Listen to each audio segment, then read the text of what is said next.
দর্শক, সরকারের উপদেষ্টাদের মধ্যে এখনো যে কথাটি চালু আছে বা তারা সবাই এই কথাটি বলতে চাচ্ছে, গতকালকে আল জাজিরাকে একটি সাক্ষাৎকার দেওয়ার সময়ও একই কথা বলেছে প্রধান উপদেষ্টা ডক্টর মোহাম্মদ ইউনূস। আমরা যাকে মনে করেছিলাম এরকম বক্তব্য তিনি মানেন না, বা এটা সাধারণত উপদেষ্টাদের আশেপাশে যারা উপদেষ্টা আছে তারা এই কথাটা মাঝে মাঝে বলে। কেউ কেউ বলেছে, যেমন স্বরাষ্ট্র উপদেষ্টা জাহাঙ্গীর আলম চৌধুরী যে কথাটা বলেছিল যে সাধারণ মানুষ মনে করে আরো 5 বছর যদি অন্তর্বর্তীকালীন সরকার থাকতো তাহলে তাদের জন্য ভালো। এই কথাটা আবার ফরিদা পারভীনও কয়েকদিন আগে মিরপুরে বলেছিল একটি সমাবেশে, যে যদি এই সরকার থাকে বেশি দিন তাহলে সেটা ভালো, জনগণ সেরকমই চায়। এবং তার সাথে সে বলেছিল যে আমরা আমাদের ম্যান্ডেট আছে, জনগণ আমাদেরকে গণ অভ্যুত্থান ঘটিয়ে আমাদেরকে ম্যান্ডেট দিয়ে সরকারে পাঠিয়েছে, ফলে আমরা থাকতে পারি, আমাদের থাকার কোনো সমস্যা নাই, আমরা ম্যান্ডেটবিহীন কোনো সরকার নই। এই কথাটাকে কাউন্টার করে বিএনপির সালাউদ্দিন বলেছিল আমরা প্রতিদিন মনে করে দেব আপনাদেরকে, পরের দিন অবশ্য, যে আপনারা ম্যান্ডেটবিহীন সরকার বা আপনাদের জনগণের কি নাই। প্রিয় দর্শক, এই কথাগুলো বলেছে, আমরা মনে করেছিলাম যে এটা একটা কথার কথা বা তারা বলে থাকে এরকম কথা, কিন্তু সেরকম নয়। গতকালকে আল জাজিরাকে দেওয়া একটি সাক্ষাৎকারে প্রধান উপদেষ্টা সচেতনভাবে এই কথাটি বলেছে। কি বলেছিল? মানুষ মনে করে অন্তর্বর্তীকালীন সরকার এখনো তাদের জন্য সমাধান। প্রধান উপদেষ্টা অধ্যাপক মোহাম্মদ ইউনূস বলেছেন, বাংলাদেশের পরিস্থিতি দেখে এখনো মানুষ মনে করে অন্তর্বর্তীকালীন সরকার এখনো তাদের জন্য ভালো সমাধান। কাতার ভিত্তিক সংবাদ সম্প্রচার মাধ্যম আল জাজিরার বৈশ্বিক নেতাদের সাক্ষাৎকারমূলক অনুষ্ঠান টক টু আল জাজিরায় এই কথা বলেছেন তিনি। এই কথা নিয়ে অনেক বাতচিত হয়েছে, বিভিন্ন রাজনৈতিক দলের মধ্যে এই কথাটাকে বেশ কি করা গেছে। সবাই কি মনে করে, যেমন বিএনপি মনে করে যে কোনো অবস্থাতেই নির্বাচন ছাড়া দেশে সরকার বেশি দিন থাকা উচিত নয়, এবং জাসদ মনে করে, দুঃখিত, বাসদ মনে করে, কমিউনিস্ট পার্টি মনে করে যে সরকার যদি দীর্ঘমেয়াদী সময় থাকে এই সরকার, তাহলে দেশে একটি অরাজনৈতিক পরিস্থিতি সৃষ্টি হতে পারে, দেশে হই হট্টগোল সৃষ্টি হতে পারে। তারপরে যারা নির্বাচন চায় না এরকম কোনো শক্তি ব্যাকডোর দিয়ে ঢুকে পড়তে পারে, এবং জনগণ যে আকাঙ্ক্ষা নিয়ে গণ অভ্যুত্থান করেছিল তার যে পরিণতি বা ফলাফল নির্বাচন ছাড়া সেটা কি না হতে পারে। তো সেই আশঙ্কা আবার দেখা দিচ্ছে অনেকের মধ্যে, এবং আমাদের উপদেষ্টা মহলের কেউ কেউ এতদিন বলেছিল, এখন প্রধান উপদেষ্টাই সেই বক্তব্যকে সামনে নিয়ে এসেছেন। দেখি তিনি আর কি বলেছেন। রোববার Mohammad Yunus real reform for just the new ruling class in Bangladesh শিরোনামে এই সাক্ষাৎকার আল জাজিরার ওয়েবসাইটে প্রকাশ করা হয়েছে। উপস্থাপক বাংলাদেশের অন্তর্বর্তীকালীন সরকারের প্রধান উপদেষ্টাকে প্রশ্ন করেন, এটা কি বলা ঠিক যে শেখ হাসিনার পতনের পরের মধুচন্দ্রিমা এখন সম্ভবত শেষ হয়েছে? কিছু বেশ বড় চ্যালেঞ্জ রয়েছে, সেগুলোর সুনির্দিষ্ট জবাব আপনাকে দিতে হবে, কারণ পুরনো ক্ষমতাধরদের প্রভাব রয়েছে, অন্যরা রাজনৈতিক শূন্যতাকে কাজে লাগাতে চাইতে পারে। যেমন লাখ লাখ রোহিঙ্গা শরণার্থী রয়েছে, এর সমাধান কি বাংলাদেশ একা করতে পারবে? জবাবে অধ্যাপক মোহাম্মদ ইউনূস বলেছেন দুটি বিষয়, একটি জনগণের অধৈর্য নিয়ে, তা মধুচন্দ্রিমা শেষ হোক বা না হোক, বাংলাদেশের পরিস্থিতি দেখে এখনো মানুষ মনে করে অন্তর্বর্তীকালীন সরকার এখনো তাদের জন্য ভালো সমাধান। তারা বলছে না অন্তর্বর্তীকালীন সরকারকে যেতে দাও, আজ আমাদের নির্বাচন, কেউ তা বলেনি।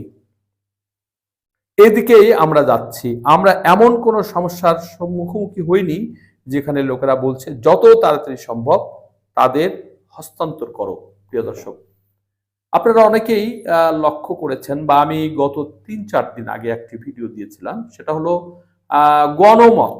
আমি যেহেতু বগুড়া অঞ্চলে থাকি এবং বগুড়া বিএনপির ঘাঁটি অনেকে বলে, আমরাও মনে করি যে বিএনপি ঘাঁটি বগুড়ায়। তো বিভিন্ন জায়গায় আমি গিয়ে গণমত সংগ্রহ করেছি। আমার ভিডিওটা আপনারা দেখে নেবেন যারা দেখতে চান। প্রত্যেকেই একজন বাদ দিয়ে সবাই বলেছে, সাধারণ মানুষ, কেউ সিএনজি চালক, কেউ ফল বিক্রেতা, কেউ ফেরিওয়ালা, কেউ পায়ে হাঁটা মানুষ, তাদেরকে আমি জিজ্ঞেস করেছি। তো তারা সেরকম উত্তর দিয়েছে যে আসলে এই সরকার কতদিন থাকা উচিত। বেশিরভাগ বলেছে যে এই সরকার আরো 5 বছর বা আরো দীর্ঘদিন থাকা উচিত। তো সেটা বলেছে জনগণ, কারণ তারা গত 15 বছর যে সংকটের মধ্যে দিয়ে গেছে, নির্বাচন হয়নি, জিনিসের দাম বৃদ্ধি হয়েছে, তারপরে রাজনৈতিক সন্ত্রাসীদের দ্বারা নিজে নিগৃহীত হয়েছে, পুলিশের দ্বারা নিগৃহীত হয়েছে, যার জন্য জনগণ অতুষ্ট। তার কারণে তারা বলে থাকতে পারে আবার যদি কোনো দল নির্বাচনের মাধ্যমেই ক্ষমতায় আসে, তো তারাও এরকম হতে পারে, কারণ বিএনপি এবং আওয়ামী লীগ একই জাতের রাজনৈতিক দল, এই প্রজাতি তো আছে। বিএনপিতে কিন্তু সবসময়ই বগুড়াতে কিন্তু সবসময়ই বিএনপির জয় হয়, কিন্তু তারপরেও এরকম অবস্থা।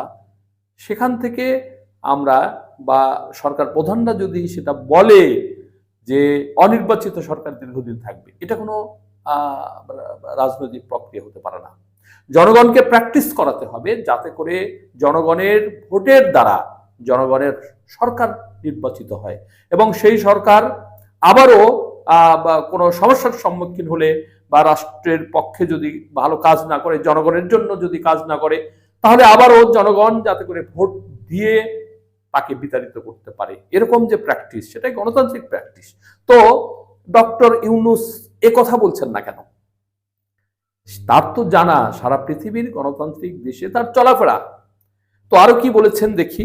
অপরদিকে রোহিঙ্গা একটি সম্পূর্ণ পৃথক বিষয় উল্লেখ করে তিনি বলেন, আমরা আন্তর্জাতিক সংস্থা জাতিসংঘের সাথে রোহিঙ্গা সমস্যা নিয়ে কাজ করছি এবং এই লোকেরা যাতে নিরাপদে বাড়ি ফিরে যেতে পারে তা নিশ্চিত করার জন্য কাজ করছি।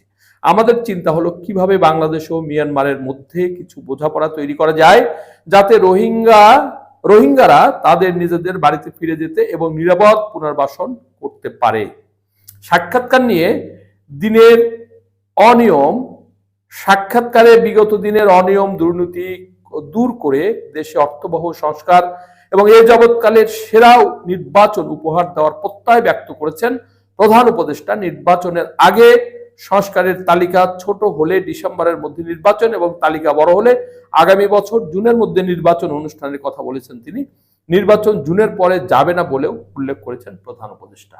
প্রিয় দর্শক, এখানে যেটা লক্ষ্য করা যায় যে প্রধান উপদেষ্টা কিন্তু তার সেই বক্তব্য, ছোট সংস্কার এবং বড় সংস্কার, এই দুই জাতের সংস্কার হলে একটি ডিসেম্বরে একটি জুনে, এই কথা থেকে তিনি সরেননি।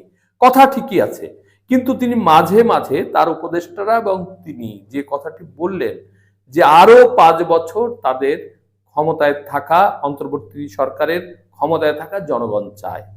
তো এই জরিপ তিনি কবে করলেন, কিভাবে করলেন, বা এটা কি বাস্তবসম্মত কিনা, ওনারা আরো দীর্ঘদিন থাকতে পারবেন এরকম আশা ব্যক্ত করেছেন অন্যান্য উপদেষ্টা, প্রধান উপদেষ্টাও এরকম আশা ব্যক্ত করেছেন কিনা এটা তার বক্তব্য থেকে অস্পষ্ট, ঠিক ভালো বোঝা যায় না। সম্ভাবনা আছে উনি যদি দীর্ঘদিন থাকতে পারেন তিনি নাখোশ হবেন না, আবার যদি নাও থাকতে পারেন সমস্যা নাই, এরকমই বক্তব্য থেকে বোঝা যায়। নির্বাচনে আওয়ামী লীগকে অংশগ্রহণের অনুমতি দেওয়া হবে কিনা সে প্রশ্ন করেছিলেন আল জাজিরার উপস্থাপক। জবাবে প্রধান উপদেষ্টা বলেন, এই প্রশ্নের জবাবের একটি অংশ আওয়ামী লীগকে নির্ধারণ করতে হবে, দলটি আগে নিজেই সিদ্ধান্ত নেবে তারা নির্বাচনে যোগ দেবে কিনা, তারা এখনো কিছু ঘোষণা করেনি।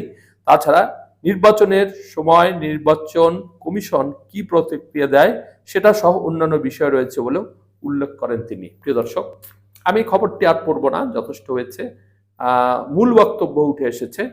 এখানে অস্পষ্ট কথা, মানে আওয়ামী লীগ নির্বাচন করতে পারবে কিনা, উনি নির্বাচন কমিশনের উপর ছেড়ে দিলেন, রাজনৈতিক দলদের উপর ছেড়ে দিলেন, উনি নিজে কোনো অ্যান্সার করলেন না। তার মানে অস্পষ্টভাবে এটা ভবিষ্যতের দিকে ছেড়ে দিলেন। দেখা যাক পরে কি হয়।